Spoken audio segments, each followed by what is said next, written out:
ॐ नमः सिद्धेभ्यः। ॐ नमः सिद्धेभ्यः। ॐ नमः सिद्धेभ्यः। नमः सर्वेश्वराय स्वानुभूत्याचकाशे सिद्धस्वभावाय भावाय सर्वभावान्तराशिवे अनन्तधर्मणस्तत्त्वं पश्यन्ति प्रत्यगात्मना अनेकान्तमयी मूर्ते नित्यमेव वन्दे तु सर्वसिद्धि लोयचल मनोहरं तरिं पूजामि समय पावनं सुखते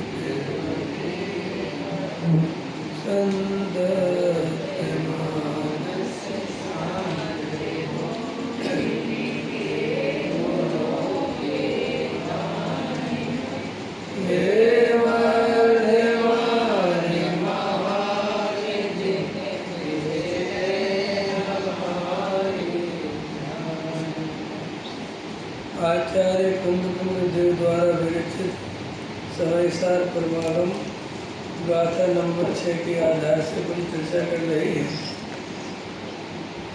एक त्रिकाली ध्रुव भगवान आत्मा जो पर्यायों से पार सदा काल त्रिकाल ज्ञायक मात्र वस्तु है, वो ही वास्तव में आत्मा है।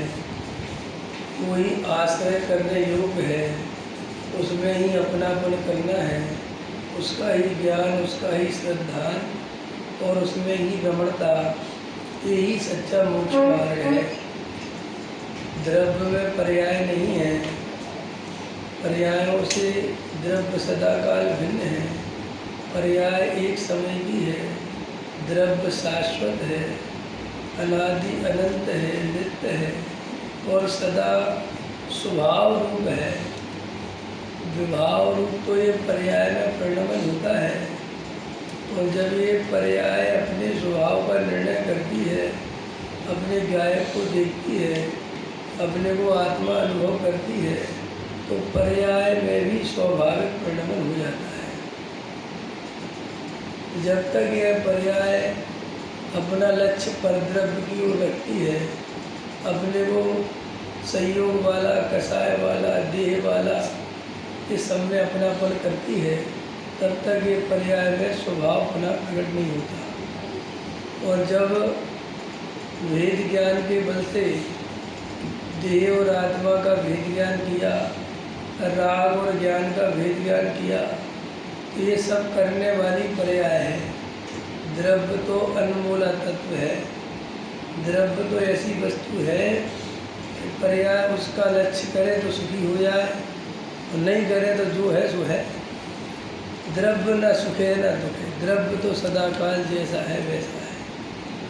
तो बात सरल है, अपने को अपना आत्मा अनुभव करना है, लेकिन पर द्रव्य का लक्ष्य रखेंगे, पर्याय का लक्ष्य रखेंगे, तो अपने को कभी भी उत्तरकाली ध्रुव की अनुभूति नहीं होगी।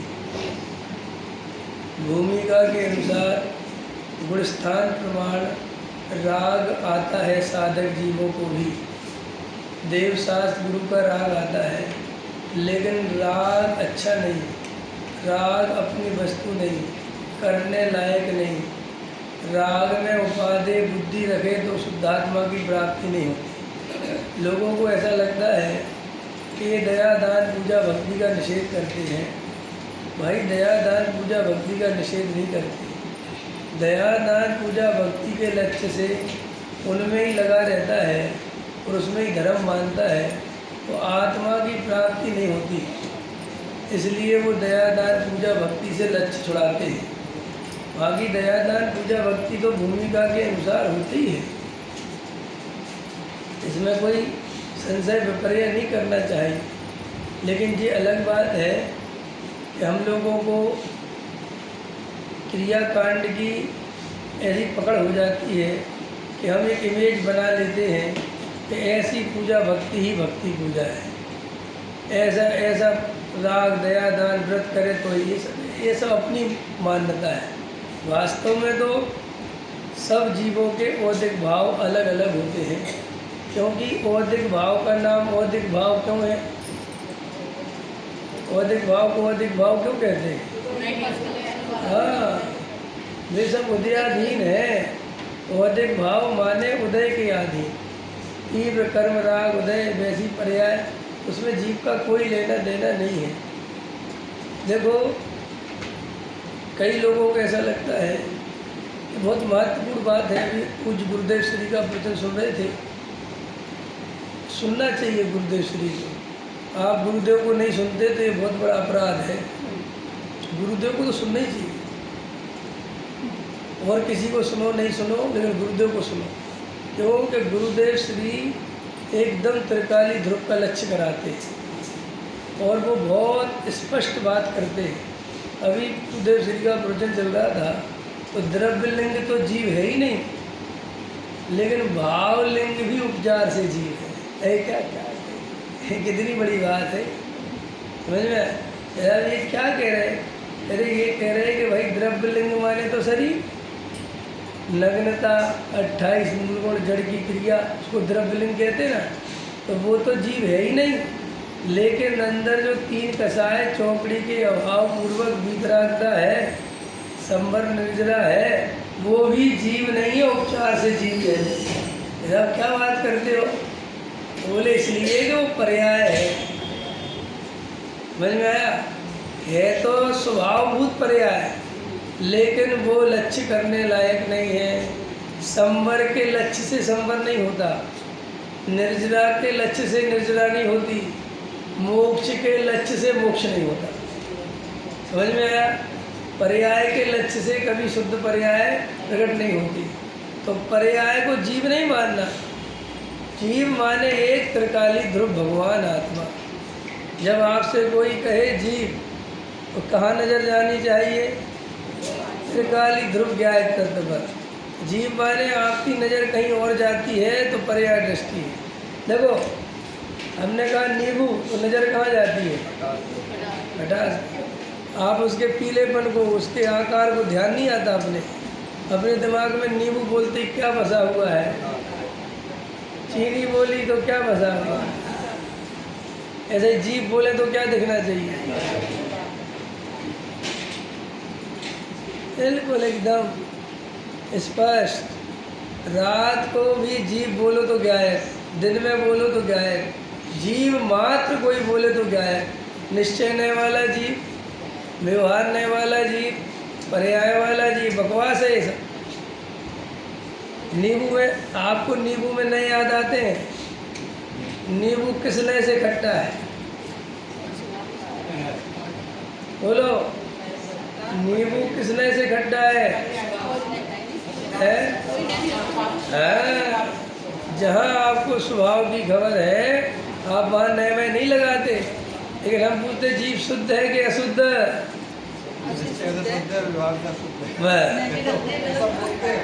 गड़बड़ कर मतलब एकदम सेट है दिमाग में। तो पंडित जी कौन से नए से पूछ रहे हो जीव के बारे में? माने हमने जीव बोला तो आपको नए याद आते हैं। जो पढ़ाई गलत हो गई है, नए में याद नहीं है। नए तो समझने की चीज़ थी। ऐसा जिनवाणी में निश्चय नए और व्यवहार नए से कथन आता है, इसलिए नए विभाग सीख के समझ गए। अब जीव निश्चय नए से शुद्ध है और अशुद्ध नए से अशुद्ध है, ये तो बिल्कुल व्यर्थ है। मैं सदा काल स्वभाव से शुद्ध हूँ। ऐसा पर्याय से लेना ही देना नहीं है। वो पर्याय को तो जरा सा भी पानी नहीं देना। पर्याय को जरा सा पानी देने गए तो वो एकदम हरी भरी हो जाती है। समझ में? गुरुदेव श्री ऐसा लिखते थे कि जैसे किसान अनाज उगाता है तो वो पानी कचड़े में देता है कि अपने बीज में देता है? और वो कचड़ा उगाना चाहता है क्या? उल्टा कचड़े को तो साफ करता है। तुम समझते हो ना, निदाई होती, निदाई बुंदेलखंड में निदाई होती। निदाई माने कचड़ा उसके आजू बाजू साफ करना। तो गुरुदेव श्री लेते थे कि जैसे जंगल में घास फूस, समझ में आया, खेत में कचड़ा बिना उसके ही खाद पानी के अपने आप पनपता है, ऐसे ही इस जीव को शुभ राग दया दान पूजा भक्ति बिना ही करे ये तो होता ही है, इनमें क्या दम है। लेकिन इनसे अपने को बड़ा मानता है, इनसे आपको कुछ थोड़ा का धर्मात्मा मानता है, ये मिथ्यात्व है। समझ में आया। वेद विज्ञान के बिना कभी भी जीव को मोक्ष की प्राप्ति नहीं हो सकती। वेद विज्ञान के बिना आत्मानुभूति असंभव है। वेद ज्ञान ही संवर का उपाय है। समझ में आया। एक वाक्य ना बाहर लिखा है, पर मैं एकत संयोगों में ममत होते हुए कार्य में कर्तृत्व और परद्रव्य में सुख बुद्धि, ये संसार का मूल है। समझ में आया। तो बहुत गहराई से ये अपने को जब जीव की बात आवे, शुद्धात्मा की बात आवे, देखो आप शुद्धात्मा को ऐसे पकड़ो कि आपको जो नए विभाग वगैरह बस ये समझ लो, लगाने के लिए समझने के लिए थे। अब मैं नए वैसे शुद्ध नहीं हूँ, मैं सदा काल स्वभाव से अखंड अभेद, समझ में आया, नित्य शुद्ध सदा काल शाश्वत ज्ञायक स्वरूप वस्तु हूँ। ये जो पर्याय में राग देश की मलिनता है, ये मेरे स्वरूप में नहीं है। तो आज गुरुदेव श्री ले रहे थे, पर्याय का लक्ष्य छोड़कर द्रव्य का लक्ष्य करें, पर्याय से नज़र हटाकर द्रव्य पर नज़र करें और अपने को पूर्णानंद सहजानंद शुद्धात्मा देखे तो तुरंत ही सुख की अनुभूति होती है, तुरंत ही शांति की, समता की, वीतरागता का वेदन होता है। सहज द्रव्य की ऐसी महिमा है, द्रव्य का ऐसा स्वभाव है, जो पर्याय द्रव्य की ओर देखे वो पर्याय नियम से पवित्र हो जाती है, द्रव्य उसे पवित्र नहीं करता।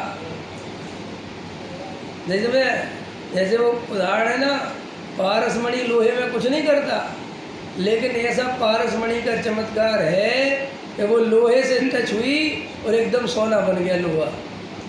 ऐसे ही इस पर्याय ने राग देश कसाय संयोग दया दान पूजा भक्ति देव शास्त्र गुरु का विकल्प तोड़ा और निर्विकल्प ज्ञाय की दृष्टि करी, तो उसी समय आनंद की अनुभूति होती है। और ये आनंद की अनुभूति ही आत्मानुभूति है, इसके अलावा और आत्मानुभूति कुछ नहीं है। समझ में आया। हमारे रोंगटे खड़े हो जाते हैं, ये हो जाता है, वो हो जाता है, ये सब अपने दिमाग से निकाल दो। ये सब समझ में आया। हमारे यहाँ कोई चमत्कार नहीं है, वस्तु बिल्कुल सहज है। ये तो हमारी कल्पना करने की शक्ति बहुत है। क्या है? कल्पना करने की शक्ति बहुत है। अमृतचंद आचार्य देव ने एक उदाहरण दिया इसके लिए। वैसे का ध्यान करता हुआ पुरुष अपने को कैसा अनुभव करता है, वैसा। ऐसे ही अपन ने आत्मानुभूति के नाम पर एक इमेज बना रखी है। किसी को करंट लगता है, किसी को शरीर ऊपर उठ जाता है, किसी का कुछ हो जाता है, पता नहीं क्या क्या होता है। हमें तो आज तक कुछ हुआ नहीं, तो कह दो पंडित जी आपको हुई नहीं होगी। समझ में आया कि नहीं आया? लेकिन अरे ऐसे करंट वरेंट लग जाए तो भावलिंग के मुनिराज करो, रहना मुश्किल पड़ जाए। करंट ही लगे, तुम सोचो तुम कहाँ चौथे गुणस्थान में करंट लग रहे तुम्हें है, और वे तो छठवें सात गुणस्थान में झूल रहे। अब भोजन करते मुनिराज का सातवां गुणस्थान होता है कि नहीं होता? होता है ना, उसमें क्या दम है। तो फिर करंट लग गया उनको, भोजन कैसे करें? है सब शुद्ध बुद्ध नहीं रहती, सब भूल जाए, कुछ नहीं होता है ऐसा, सब बेकार की बात। सब रहता भैया, सब तो उपयोग शुद्धात्मा में चला गया, कसाय टूट गई, राग द्वेष मिट गया। भाई धर्म है, और धर्म है क्या? आप लोग ध्यान से नहीं पढ़ते। टोडरमल जी साहब ने तो साफ साफ लिखा है, बोलो पंडित साहब। एक नितिन भैया, एक जगह टोडरमल जी ने लिखा कि जब अपना कार्य सफल हो गया, माने भेद ज्ञान हो गया, तो भेद ज्ञान की भी जरूरत नहीं, ये लिखा है ना। जब वस्तु स्वरूप का निर्णय हो गया तो बार बार भेद ज्ञान क्या करना। मैंने वो तो ये एक दिया टोडरमल जी ने कि अब कोई जरूरत नहीं तत्व विचार आदि की, हो गया था। क्योंकि बार बार तत्व विचार करने से नई शंका और हो जाती है। अच्छे खासी बढ़िया निर्णय हो गया था। अब कोई फिर नया सुन लिया, इसको सुन लिया, उसको सुन लिया, ये पढ़ लिया, फिर चित्त में शंका खड़ी कर ली। आत्मानुभूति हो गई थी, तत्व निर्णय हो गया था, आनंद आ ही रहा था, बढ़िया चल रहा था। इतने में कोई पंडित जी मिल गए, उन्होंने कहा ये कल्पना है, ये कोई आनंद मानंद नहीं है, ऐसे थोड़ी मिलता है। एकदम शंका हो गई, अरे अपन तो गलत थे, फिर छोड़ दिए। तुम्हें अगर आनंद आता है तो तुम खुश रहो बस। आनंद के लिए धर्म है, धर्म के लिए आनंद नहीं है। समझे? आनंद चाहिए और स्वावलंबन से चाहिए, परावलंबन का आनंद आनंद नहीं है। अगर तुम्हें किसी निमित्त की अपेक्षा करे बिना सहज अपने स्वरूप की खुमारी से आनंद आता है तो आप निर्णय कर लो कि आपकी दृष्टि सम्यक है। कोई आपको किसी से सर्टिफिकेट लेने की कोई जरूरत नहीं है। आपको एकांत में मज़ा आता है, मस्ती आती है, आपका ध्यान में बहुत मन लगता है, आत्मा की महिमा बहुत आती है और जगत की अरुचि टूटती है। आप समझ लेना आप सम्यक दशा में हो। कोई किसी पंडित से, किसी महाराज से सर्टिफिकेट लेने की जरूरत नहीं है। समझ में आया? ये उसकी कसौटी है, ये समझ लो। ये सोना होता है ना, तो ये सुनार होते ना, तो ये वो सोने की वो होती ना, वो पत्थर पे घिसते ऐसे कुछ करते ना पहले। अभी तो और कसौटी, अब तो आजकल मशीनें भी आ गई दुनिया भर की। अब तुम वो मशीन अपने घर में रख लाए और तुम्हें सीख गए कि भाई ये इतने पॉइंट पे सोना 22 कैरेट होता है, इतने पॉइंट पे 20 कैरेट होता है। अब तुम्हारे घर में सोना रखा है, रखते जाओ और चेक करते जाओ। अब क्या सुनार की ज़रूरत है और क्या किसी की ज़रूरत है। ऐसे ही अपन ने श्री गुरु के मुख से सुन लिया कि जब आत्मा का आनंद आता है तो ऐसी दशा होती है, और अपनी वैसी दशा हो रही तो बस आनंद है, खत्म। आप उसमें और रमो, आनंद करो, ज़्यादा विकल्प करने की जरूरत नहीं है। देखो भाई, सरल है। अंदर एक राग है और एक ज्ञान है। समझ में? अंदर क्या है? दो चीज़ें तो हैं ही, ज्ञान और राग। ज्ञान शाश्वत है, राग क्षणिक है। जो क्षणिक है वो पर्याय है, जो शाश्वत है वो द्रव्य है। अब बस वो ज्ञान स्वभाव को अपना मानना है और राग में से अपनापन तोड़ना है। वैसे अब शरीर संयोग है तो बिल्कुल भिन्न है, इनमें तो कोई दम ही नहीं, इनमें तो बिल्कुल भी बुद्धि लगाने नहीं। अभी गुरुदेव श्री ले रहे थे कि स्थूल बात सुनी इस जीव ने। क्या सुनी? स्थूल बात माने मंदिर बनाओ, दया करो, पूजा करो, भक्ति करो, ये करो, वो करो, ये मत खाओ, वो मत खाओ, ये त्याग करो, वो त्याग करो, उपवास करो, ये स्थूल बातें सुनी थी। कभी ये बात सुनी नहीं थी कि जीव पर द्रव्य का कर्ता नहीं है। जीव दया दान पूजा भक्ति से आत्मा को कोई लाभ नहीं होता। ये दया दान पूजा ले गुरुदेव गाथा भी याद कर रहे थे, आला पद्धति भी सुना रहे थे। क्या ले रहे थे गुरुदेव कि पर द्रव्य के लक्ष्य से राग उत्पन्न होता है, स्वयं द्रव्य के लक्ष्य से राग उत्पन्न नहीं होता। देखा आपने? आपको राग कब उत्पन्न होता है? हाँ, चाहे वो देव शास्त्र गुरु ही क्यों ना हो, देव शास्त्र गुरु भी पर हैं। ये बात लोगों को कहो तो छाती पे सांप लौटते हैं। अरे पर है ना, इसमें क्या बात है? जब अपनी पर्याय पर है तो देव शास्त्र गुरु को पर कहने में क्या दिक्कत है? तो गुरुदेव श्री ले रहे थे कि ऐसी बात काने पड़ी नहीं, कभी ऐसी बात सुनी नहीं, सो अभी सुनने मिली है, सो आश्चर्य व्यक्त करता है कि क्या बोल रहे हैं। तो फिर लोग ऐसा हल्ला मचाते हैं, चिल्लाते हैं कि ये तो एकांत है। क्या बोलते हैं गुरुदेव? तो गुरुदेव कहते हैं हाँ एकांत है, पर सम्यक एकांत छे। और सम्यक एकांत अनेकांत का ही भेद है। समझ में आया कि नहीं? क्यों? अनेकांत से तो तुम चलोगे तो तुम एक द्रव्य की दृष्टि करोगे कैसे, एक लक्ष्य करोगे कैसे? क्योंकि अनेकांत में तो सब कुछ शामिल है। प्रमाण के विषय को दृष्टि के विषय में नहीं लिया। क्यों नहीं लिया?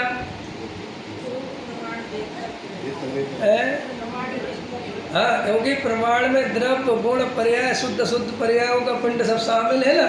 तो वहाँ वो रागी द्वेषी आत्मा को दृष्टि का विषय कैसे बनाए और उसके आश्रय से वीतरागता कैसे हो? तो परम शुद्ध निश्चय नय का विषय, एक देश शुद्ध निश्चय नय क्यों नहीं लिया दृष्टि के विषय में? एक देश शुद्ध निश्चय नय है ना। एक देश शुद्ध निश्चय नय माने सम्यक दर्शन की पर्याय से पूरे जीव को सम्यक दृष्टि कहना। ये क्या कहलाता है? कि शुद्धता तो एक देश हुई, लेकिन पूरे द्रव्य की शुद्धि की बात कहना, उसको लक्ष्य कर देना, ये कौन सा न्याय कहलाता है? और साक्षात शुद्ध निश्चय न्याय क्या कहता है? केवल ज्ञानी जीव, समझ में, पूर्ण पर्याय को लेता है, तो वो केवल ज्ञानी जीव, तो वो भी उनने कहा साहब इसके लक्ष्य से भी जीव को सम्यक दर्शन की प्राप्ति नहीं होती। फिर कौन सा न्याय खड़ा होता है? परम शुद्ध निश्चय न्याय।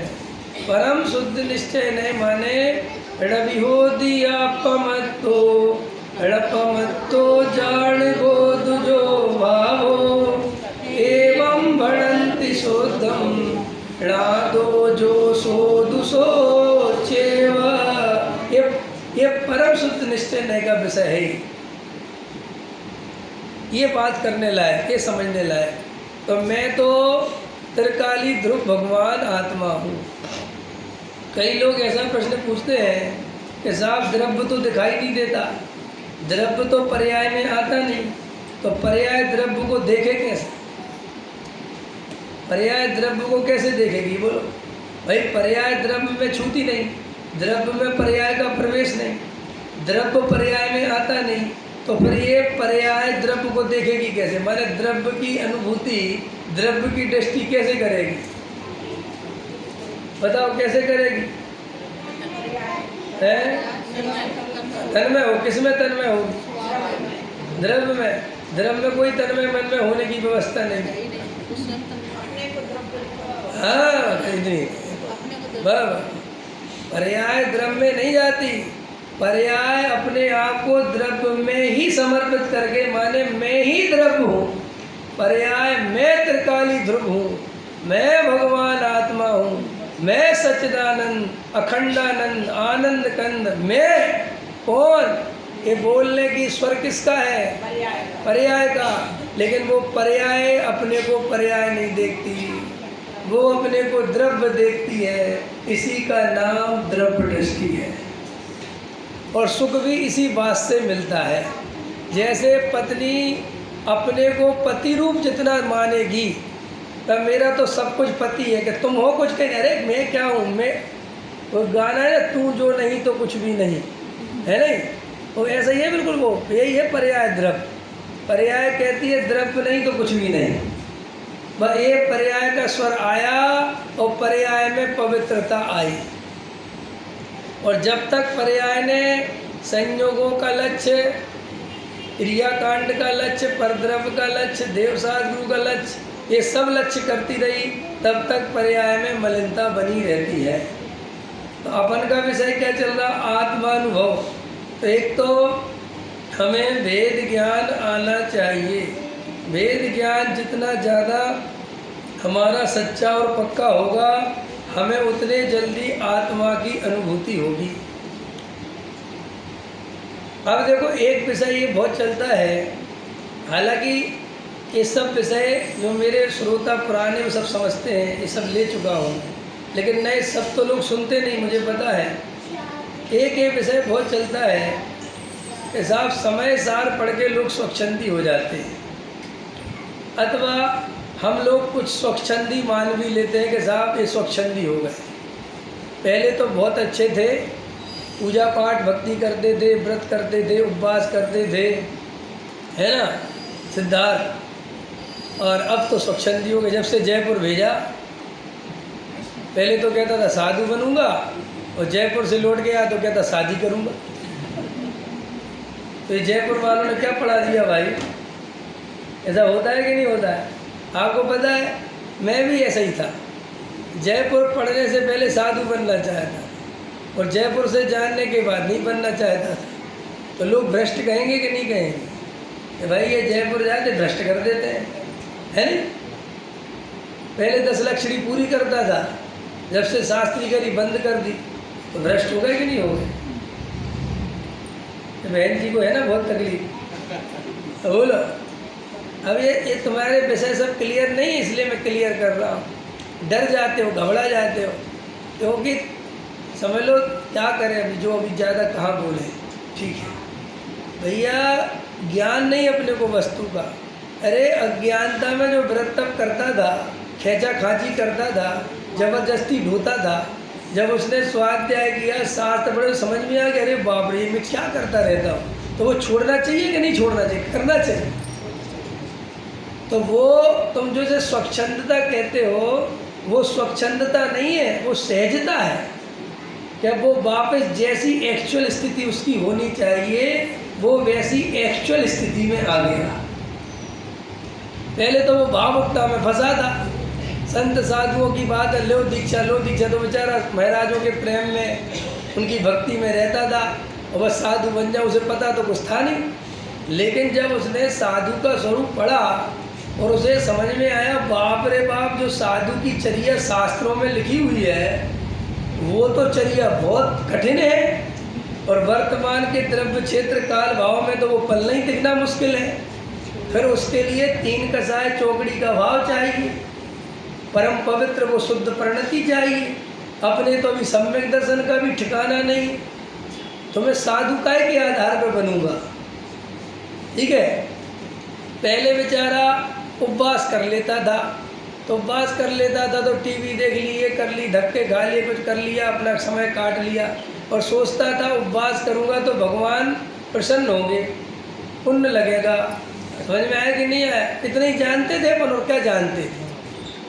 अब अपन ने स्वाध्याय करा तो समझ में आया अरे ये काय का उपवास है, ये कौन सा उपवास है, ये तो शास्त्रों में लिखा ही नहीं। शास्त्रों में तो उपवास का अर्थ आत्मा के समीप जो वास करे और उसे भोजन करने का भाव छूट जाए उसका नाम उपवास है। और ये तो अपन ऐसा कुछ जानते नहीं, तो अपने आप ही वो जो जबरदस्ती खींच चल रही थी वो छूटेगी कि नहीं छूटेगी। पहले दुनिया भर की बोलियां लेता रहता था, इस कलश की बोली, उस कलश की बोली, मानादिक का पोषण करता था। और जाके सोनागर में इस बार अभिषेक की बोली लेनी है, अब और कौन से तुम्हारे आसपास है, कुंडलपुर में लेना है, वहाँ लेना है, यहाँ लेना है, और इस बार तो बस चाहे कुछ हो जाए, इंद्र तो बन नहीं है। पहले बेचारा इन्हीं में सब कुछ मानता था। अब उसने स्वाध्याय करा, वस्तु का स्वरूप समझा ईमानदारी से, तो अपने आप ये सब बोलियाँ फोलियाँ छूट गई। उसने कहा अरे तो सब तो आप क्या समझते कि स्वच्छंदी हो गया? अरे वो स्वच्छंदी कहाँ हुआ है, वो बिल्कुल सहज हो गया जो वास्तव में उसे होना चाहिए। अपन को लगता पहले तो बहुत पूजा में आता था, अब नहीं आता। तो भैया पूजा पाठ भक्ति में आग्रह की बात नहीं है, पहले वो खींच खांच के करता था, उसमें धर्म मान के लगा रहता था, पुण्य की वांछा से लगा रहता था। देखो टोडामल जी साहब ने लिखा, ये टोडामल जी साहब गुरुदेव से पहले हुए कि बाद में हुए हैं? पहले हुए हैं क्या? अच्छा, बाद में तो नहीं हुए ना हैं? अच्छा, गुरुदेव और टोडामल जी कहीं मिले थे? कुंद और गुरुदेव कहीं मिले थे?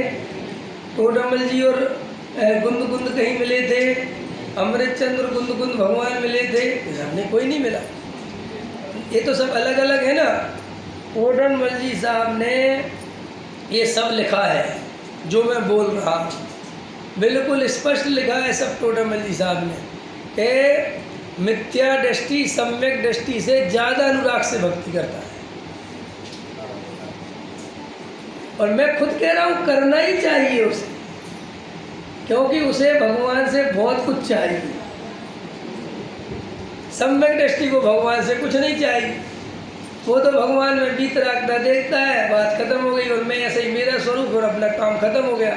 लेकिन मिथ्या दृष्टि है जो नरेंद्रम फणेंद्रम सुरेंद्रम, उसे तो बहुत चाहिए। और कौन सा है वो? 40 साल ही पड़ेगा है, और क्या क्या कर दे तो सब है। हे श्रीपति करुणा निधान जी, और मेरी विधा क्यों न हरो बाहर का लगी, तो सब पड़ेगा बेचारा, क्योंकि उसे तो भगवान से बहुत काम है ना। उसे तो कोई कहेगा थोड़ी पुर वाले पे चले जाओ, वे स्पेशल भगवान है, तो वहाँ भागेगा। उससे कोई कह देगा कुंडलपुर चले जाओ, बड़े बाबा का बहुत अतिशय है, बड़े बाबा का अतिशय है, छोटे बाबा का अतिशय है, तो वो तो जहाँ जहाँ अतिशय होगा वो वहाँ भागेगा। अब अपन क्यों भागेंगे मुझे बता? हमें तो पता चल गया भगवान कुछ लेते ही देते नहीं। तो हमें तो बाजू में छोटी सी प्रतिमा के भी दर्शन हो गए तो दर्शन हो गए, हमें क्या मतलब? तो तुम हमें क्या समझोगे? देखो पंडित जी को भक्ति नहीं आती, पंडित जी को भाव, ये तो सब ये आपकी मान्यता है। ये सब वास्तव में ज्ञानी बहुत सहज होते हैं। समझ में आया? डॉक्टर साहब इतना बढ़िया जवाब देते थे कि ये पूजा पाठ करने वाले हम पे आरोप लगाते हैं कि क्या कि हम अधार्मिक हैं, और कहते थे इनकी पूजा पाठ कैसी है कि 1-1.5 घंटे खूब तेज तेज भगवान के सामने हल्ला मचा गए, समझ में, पूजा पाठ प्रचार कर गए, और दिन भर राग देश, दिन भर व्यापार धंधे, दिन भर कसाय, गाली गलौज। समझ में आया कि नहीं आया? कोई होश नहीं, छल से कपट से साम दाम दंड बे सबसे पैसा कमाने में लगे, और बोले हम दिन भर समय सार की गाथाओं के पद्यानुवाद लिख रहे हैं, दिन भर प्रवचन सार पढ़ रहे हैं, दिन भर एक न एक आराधना में लगे, शास्त्रों की रचना में लगे हैं, बच्चों के सिलेबस बना रहे हैं, विद्यार्थियों को जैन धर्म पढ़ा रहे हैं, सब कर रहे हैं। तो हम पापी क्योंकि हम तुम्हारे सुबह हल्ला नहीं मचा पाए तुम्हारी।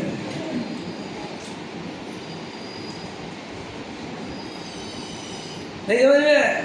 देखो, जिसको एक बार ही भगवान के पास आना है वो जो ज़्यादा हल्ला मचाता है, और जो भगवान के निकट ही रहता है उसे क्या है, तो भगवान है ही।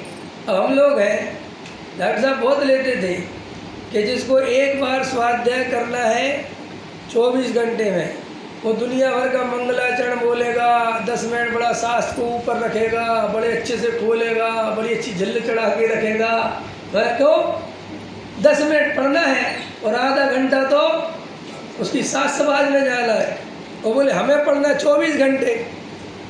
अगर हम सास समाज में लगे रहेंगे कि शास्त्र यहाँ मत रखो, यहाँ मत रखो, ये मत करो, वो मत करो, तो हमारा सारा ध्यान यही खा जाएगा।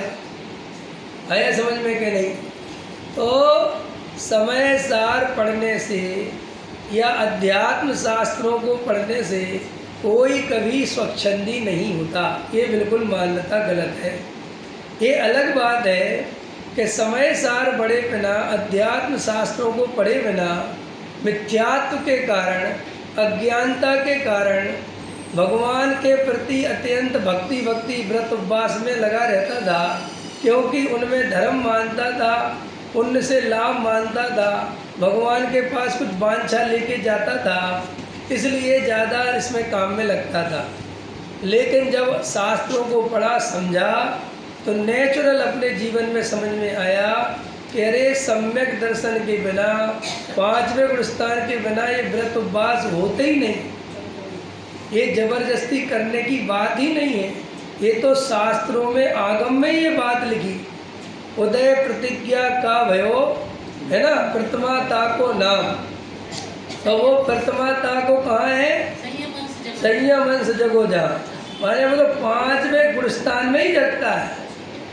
अब अपन का जब 14 गुणस्थान का ही अता पता नहीं है तो 5वां कहाँ से आ जाएगा? और ये क्रिया कांड की पकड़ होने से अपन उसमें मानते नहीं। ये बनियाई बुद्धि बहुत भरी पड़ी अपने अंदर, जितना हो जाए उतना अच्छा, जितना हो जाए उतना अच्छा है। तो हलवा में जितनी चीनी पड़ जाए उतना अच्छा है, क्यों?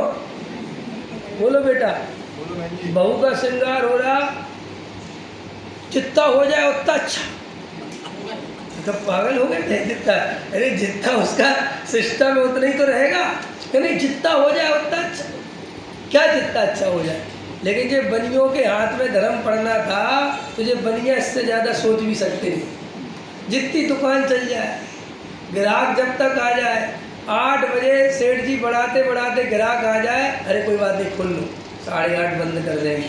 ग्राहक तो भगवान होता है।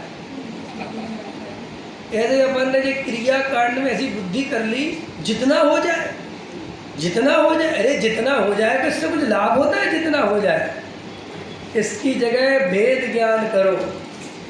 समझ में? दाल रोटी खाओ, अवक्ष मत खाओ, बाजारों में मत खाओ, ये नहीं कह रहा मैं, लेकिन इन्हीं कामों में ताकत लगा के जितना हो जाए, ये टोंक भी हो जाए, ये टोंक भी हो जाए, ये टोंक भी हो जाए, ये पार्श्वनाथ तो रह ही गए, ये सब अज्ञानियों के लक्षण है।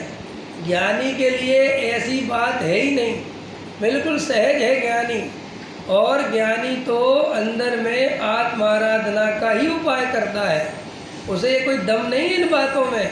ये हठाग्रही जो क्रियाकांडी हैं, हठाग्रही क्रियाकांडी सम्यक दृष्टि होता ही नहीं, ये समझ लो तुम। ज्ञानी हमेशा हठाग्रह से रहित होते हैं, उनके कोई आग्रह होते ही नहीं। उन्हें पीछे खड़ा होने मिल जाए तो पीछे खड़े हो जाते हैं, आगे मिल जाए तो आगे खड़े हो जाते हैं। समझ में आए? सहजता में अंदर से राग टूटा, आज खाने का भाव नहीं आया तो नहीं खाते, खाने का राग आया तो खा लेते हैं। नहीं समझ आया? बिल्कुल भी बहुत ताकत लगा के इसमें अगर लगेंगे तो कर्तृत्व बुद्धि हुए बिना रहती नहीं। आया समझ में? और शुद्ध सात्विक भोजन करना तो ये हमारी दिनचर्या का अंग है। हम जैनी हैं, अच्छे कुल में जन्मे हैं, तो अच्छा खान पान तो हमारा होना ही चाहिए ना। इसमें क्या दम है?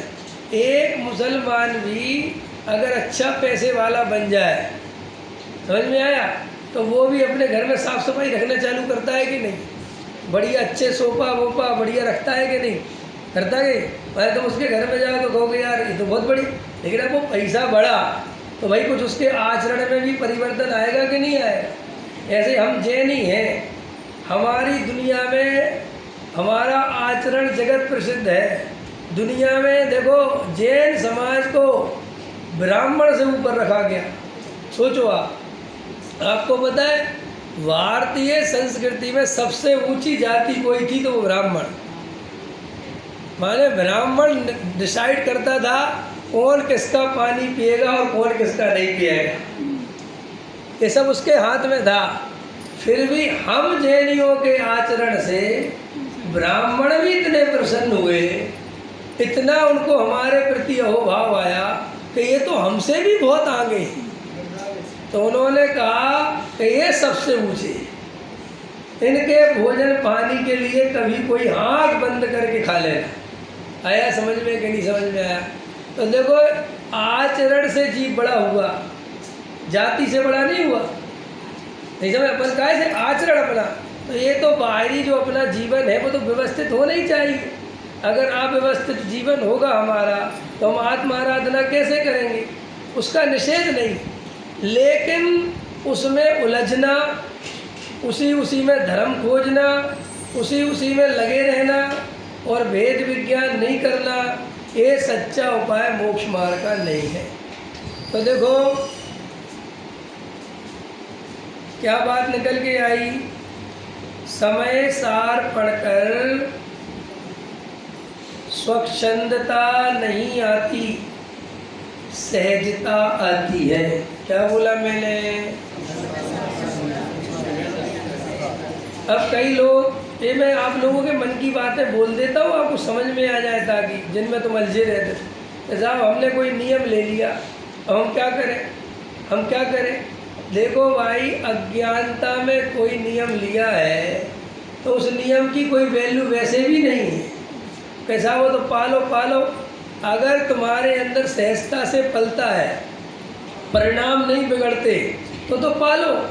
लेकिन तुम्हें बोझ लगता है, सल्ल लगती है, परेशानी होती है, तो ज़बरदस्ती बस कैसे भी करके निभा रहे हो, तो जैन धर्म में ऐसे निभाने का कोई फायदा नहीं है, कोई फायदा ही नहीं, कसाय बढ़ती है। तो साहब क्या करें?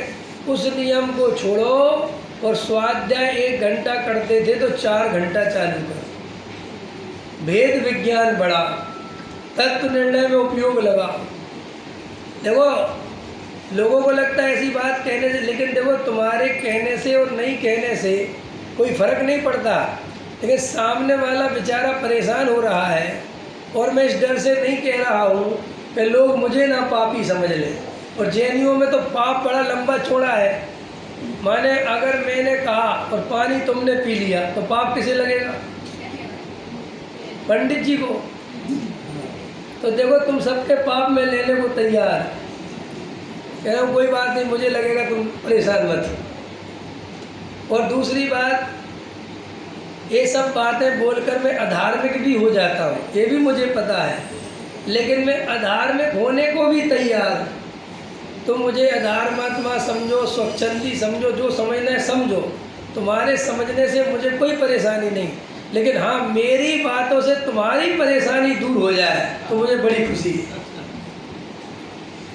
तुम्हारा जीवन नेचुरल आ जाए, तुम्हारे अंदर भेद ज्ञान की कला आ जाए, ठीक है। तो कल अपन ने जो चर्चा करी थी कि भेद ज्ञान कैसे करें, तो अंदर में पहले अपने को चेक करो कि हमने आगम का सेवन बराबर किया कि नहीं, हमने युक्ति का अवलंबन लिया कि नहीं, हमें कोई पंथ संप्रदाय तो हमारे अंदर नहीं घुसा है, हमें कोई पक्षपात तो नहीं घुसा है, हमारे अंदर कोई अंधी भक्ति तो नहीं चल रही है। ये सब आपको चेकिंग करनी है।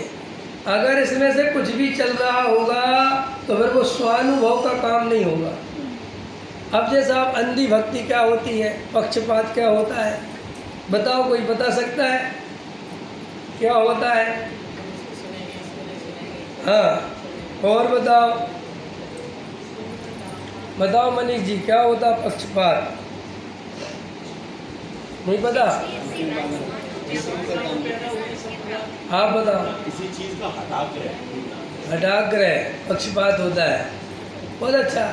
और बताओ सिद्धार्थ, बताओ, बताओ, तुम बताओ पक्षपात क्या होता है? थोड़ा सोच के बताओ, आ जाएगा।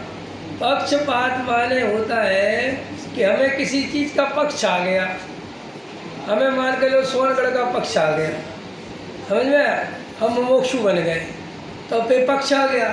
तो पक्ष आने से क्या प्रॉब्लम होती है कि अब तुम्हें सोनगढ़ में होने वाली गलतियाँ, अपने यहाँ पर होने वाली गलतियाँ दिखाई देना बंद हो जाएंगी। वही विकृति यहाँ होगी तो तुम उसे धर्म मानोगे, नहीं नहीं वो तो जरूरी है, समझ में आया। जैसे मान के चलो अपने यहाँ का ब्रह्मचारी है और 100% वो असली ब्रह्मचारी नहीं है, जैसे ब्रह्मचारी होना चाहिए तो भी, लेकिन अपने यहाँ का है तो तुम उसे ब्रह्मचारी मान भी लेते हो और एक्सेप्ट भी कर लेते हो और कोई किंतु परंतु नहीं लगा। लेकिन वही ब्रह्मचारी मित्र पक्ष में मिल जाए, समझ में आया, तो तुम्हारा एकदम आँख चढ़ जाती है, आएगा ब्रह्मचारी कैसे होते हैं क्या ब्रह्मचारी? तो भैया जब तुम इतने ब्रह्मचर्य का स्वरूप जानते थे तो तुम्हें ये बात यहाँ याद क्यों नहीं आई?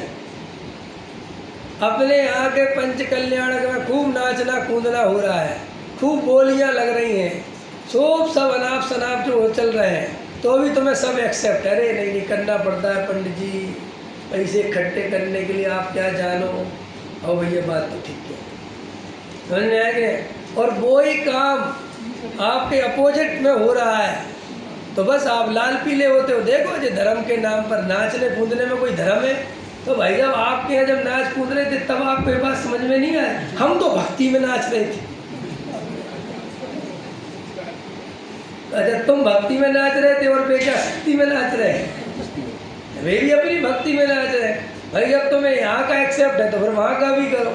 तो ये कहलाता पक्षपात। क्या कहलाता है? हठाग्रह तो कहलाता हट, क्रिया का हट हो गया, पर ऐसे ही, पर ऐसा नहीं होना चाहिए। तो एक तो पक्षपात से रहित होना चाहिए। देखो भाई, हम आत्मार्थी हैं, हम कोई पंथ संप्रदाय वाले आत्मार्थी नहीं हैं। हमें तो आत्मा का ही प्रयोजन है, हमें तो आत्मानुभूति करनी है, वेद ज्ञान करना है, मोक्ष मार्ग में आगे बढ़ना है।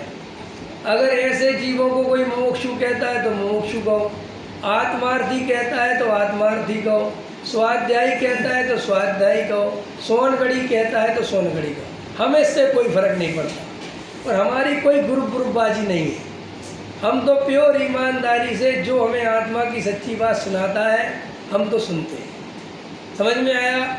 ये हमारे अंदर ईमानदारी होनी चाहिए। आगम का सेवन का अर्थ होता है कि जैसा वस्तु का स्वरूप है बिल्कुल प्रॉपर वैसा ही सेवन करना चाहिए, परीक्षा करना आना चाहिए। क्योंकि जिनवाणी में जगह जगह पर टोडामल जी साहब ने लिखा है, अज्ञानियों के द्वारा भी बहुत शास्त्रों की रचना हुई है। देखो इस शास्त्रों के संदर्भ में भी आपकी क्लियरिटी होनी चाहिए।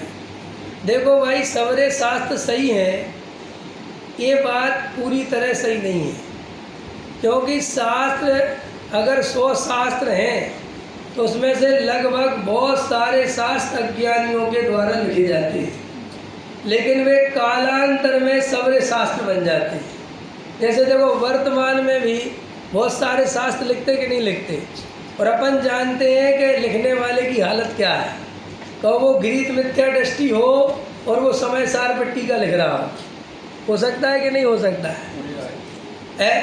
अब वो कालांतर में जब 100-200 वर्ष बाद हो जाएंगे तो वो सब आगम कहलाएगा कि नहीं कहलाएगा?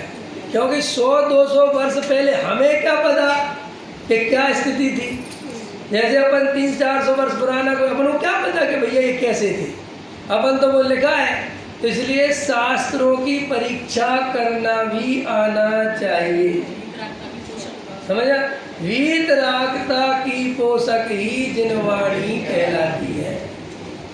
जो राग का जरा सा भी पोषण करे, समझ में आया, वो वीतरागता के पोषण में काम नहीं करता।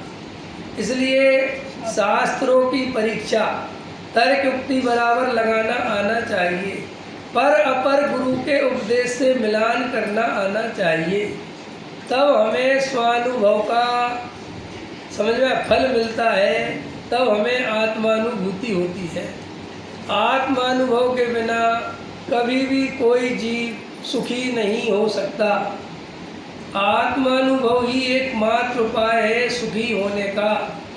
इसलिए आत्मानुभव में सावधान रहना, आत्मानुभव की विधि सजग होकर सावधान होकर समझना, पंथ संप्रदाय जाति मानादिक के पोषण में मत लगना, क्योंकि अनादि काल से इस भगवान आत्मा का अनुभव नहीं किया। तो उसका कारण ये है कि जब भी इस आत्मा की बात सुनने समझने को मिली, हमने कहीं ना कहीं प्रमाद कर लिया, कोई पक्ष बना लिया, कोई अज्ञानता से कुछ उल्टा ग्रहण कर लिया, समझ में आया, अथवा मान आदि के पोषण में लगा दिया। तो कल अपन ने बताया था कि क्षयोपशम ज्ञान बढ़े तो उससे अपने को धर्मात्मा नहीं मानना, एक बात, क्योंकि आपको क्षयोपशम ज्ञान बढ़ेगा तो उससे आपको तुरंत ऐसा लगेगा कि मैं धर्मात्मा हो गया। मान आदि मिलते पंडित साहब, और वो मान तो जहर है, मान चढ़ा और बस बात खत्म हो गई। फिर एक दूसरा आपको क्या बताया था कि भूमिका से ज़्यादा आचरण, क्या भूमिका से ज़्यादा आपने आचरण पाला और आप उसकी प्रसिद्धि करे बिना तो रहते नहीं, रहते हो? अच्छा बताओ तुम लोगों में उपवास कौन कौन करता है? करते हो कोई उपवास वगैरह? तो फिर बताते हो कि नहीं कि आज हमारा उपवास है? पता चल जाता कि नहीं चल जाता है? किसी ना किसी रूप में बता देते हैं, आज हम भोजन नहीं, हमारा उपवास है, आज हम तो नहीं लेंगे। आपको पता ही अष्टमी को तो हम कुछ लेते नहीं। तो वो कहीं ना कहीं वो सामाजिक दृष्टि से, वो क्रिया कांड से धर्मात्मा हो जाते हैं। बड़े पंडित साहब बहुत अच्छे बात बोलते थे, धर्मात्मा हो, धर्मात्मा दिखने की कोशिश मत करो। अपन धर्मात्मा दिखने में ज़्यादा रस लेते हैं, समझ में आया? और आजकल तो ये बीमारी लग गई है। कौन सी बीमारी लग गई है? सब ने अपने अपने ग्रुप बना लिए, समझ में आया? और अपने अपने वो नेता चालूगिरी हो जाती है, अपना अपना ग्रुप, अपने अपने ये वो, और बस। ये सब ठीक नहीं है। ये सब अपने को बहुत सहज रहना चाहिए। हाँ, ये अलग बात है कि श्रोता को इतनी तो सावधानी और इतनी स्वतंत्रता मिलनी चाहिए कि उसे जिसके स्वाध्याय से आत्मानुभूति की ओर वो बढ़े, जिसके स्वाध्याय से उसका भेद ज्ञान पके, जिसके स्वाध्याय से उसका वीतरागता की ओर भाव जगे, ऐसे ही वक्ता को सुनना चाहिए, सबको सुनना चाहिए। ये पोपा भाई का राज नहीं है, क्योंकि सबको सुनेगा तो किसी को भी नहीं सुन पाएगा। अच्छा एक बात बताओ, तुमने धर्म में जो भरना खाता खोल रखा है, किसी की भी सुनो, किसी को भी सुनो, तुमने ये स्कूल में क्यों नहीं खोल रखा? तुम्हारे बच्चे को एक दिन मैथ्स पढ़ाने कोई टीचर आ गए, दूसरे दिन कोई और आ गए, तीसरे दिन कोई और आ गए, चौथे दिन कोई और आ गए। ऐसे स्कूल में बच्चे को पढ़ाओगे? अच्छा तुम खुद पढ़ोगे? क्यों, क्या दिक्कत है? जितने पढ़ाओगे उतना अच्छा। बोलो मनीष जी की मम्मी, बोलो। जितने पंडितों को सुन लो उतना अच्छा, जितने अपने घर आ जाए उतने अच्छे, जितनों का मिल जाए उतना अच्छा। सबका लाभ लेते जी हम, जो सबका लेता वो किसी का नहीं लेता, ये लिख के ले लो। क्यों, ऐसा क्यों बोल रहे हैं पंडित जी? इसलिए कि दुनिया में भी विद्या सीखने की व्यवस्था है ही नहीं जो तुमने धर्म में मचा रखी है। बताओ दुनिया में ऐसी कौन सी विद्या है जिसको हजारों टीचर आके सिखाते है? कोई विद्या है? अरे बोलो, आपको व्यापार सीखना है तो व्यापार सीखना ही, तो क्या करूं?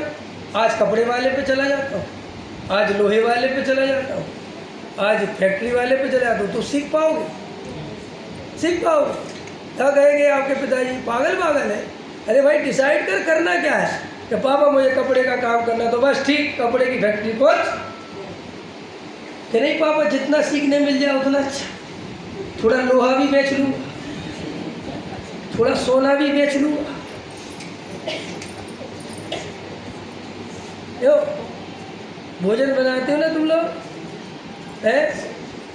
तुम्हारे यू इधर ये कौन सी जगह बैठा मैं, ग्वालियर। ग्वालियर में बहुत चलता है, पंच मिला दा, सबको मिला दो, 3 मिला दा। हमारी जब धर्मपत्नी आई, ग्वालियर शादी हुई ना भाई, तो उन्होंने बनाई पंच मिला। हमने कहा जी तुमने पहली बार सुनी, दाल भी मिल के बनती है? बोले हाँ, तुम्हारे एक ही बनती है, हमारे मिल के बनती। तब से समझ गए हम ग्वालियर वाले खतरनाक है। समझ में? हमने कहा इससे कौन सा स्वाद पैदा होगा? बोले किसी का नहीं, अनोखा ही स्वाद पैदा होगा। क्यों है? हमारी तरफ तो ऐसा चलता नहीं है, पंचमेला फजमेला हमारे चलता ही नहीं। हमारे एक ही दाल बनती है, मैंने 2 मिक्स करके भी नहीं, एक सिर्फ एक जो बनेगी एक, तो हमें बड़ा आश्चर्य लगा। ऐसे अपन धर्म के क्षेत्र में बहुत करते हैं ये सब। सबकी सुन लो, किसी की भी सुन लो। अरे भैया हम परंपरा ढोने नहीं आए हैं, मंदिर भरे रहने, तो हम मंदिर भरने के लिए पैदा हुए।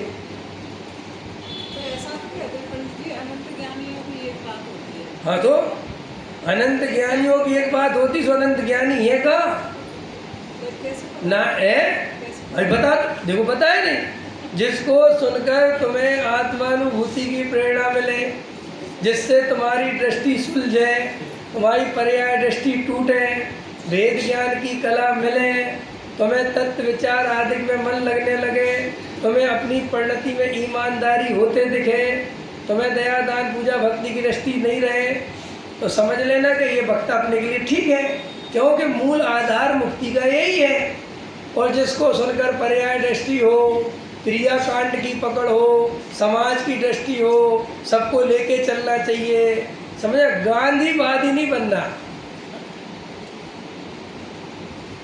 मोदी जी भी नहीं बनना, सबका साथ सबका विकास, अपना साथ समझ में? क्योंकि ये स्लोगन ही झूठा है कि सबका साथ सबका विकास, होता ही नहीं 3 काल में, ऐसा स्वरूप ही नहीं है। हाँ, अपना साथ अपना विकास, अपना अपना विकास करोगे तो विकास हो जाएगा। भैया हमारी तो भावना है कि कुंद कुंद अपार्टमेंट वालों को सबको सम्मेद समझा, पंडित जी गए काम से। हाँ तुम अपना सोचो, प्रभु मुझे आत्मानुभव हो जाए कि साहब जगत को छोड़ो, तुम जगत का क्या लेना देना। प्रत्येक जीव अपनी शक्ति, अपनी सामर्थ्य, अपनी सत्ता लेके स्वयं बैठा हुआ है। जिसको आत्मानुभव का काल आ गया, जिसकी पर्यागत योग्यता पक गई, वो करेगा। तो अपन को ये जो दिमाग में भरा है कि समाज में करना है, ये करना है, व्यवस्था करनी है और मंदिर तो भरे रहने चाहिए, भैया आत्मानुभव कर लो, जिसमें फायदा है ना। ये समाज, ये पंथ, ये संप्रदाय, ये व्यवस्था, ये तुम्हारे सब क्या कहना चाहिए, इनमें ही जीवन चला जाता है। कई समूह शरण में ऐसे लोग होते हैं जो कुर्सियाँ ही लगाते रहते हैं, समूह शरण व्यवस्था ही देखते रहते, बाग बगीचे अच्छे हैं कि नहीं। नीचे बाग बगीचे होते हैं ना समूह शरण में, अम्मा जी होते कि नहीं होते? तो काय के लिए होते हैं? काय के लिए होते बाग बगीचे? भाई बीत रात में बाग बगीचे का क्या लेना है?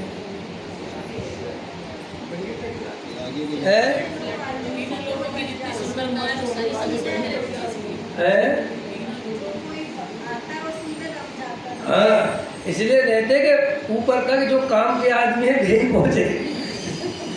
और जो बाकी के वो बाग बगीचे देखो, नृत्यशालाएं देखो और अपना निकलो यहाँ से। वास्तव में ये मोक्ष मार्ग समझने जैसी चीज़ है। तुम यहाँ ये चक्करों में फंसोगे ना, समझ लेना अपना मोक्ष मार्ग खोदोगे। भाई साहब, अपना मोक्ष मार्ग के एकला चलो रे, संग साथ में चलो रे, ये जैन धर्म नहीं है। एकला चलो रे, शेर अकेला अपने रास्ते चलता है, झुंड में नहीं चलता।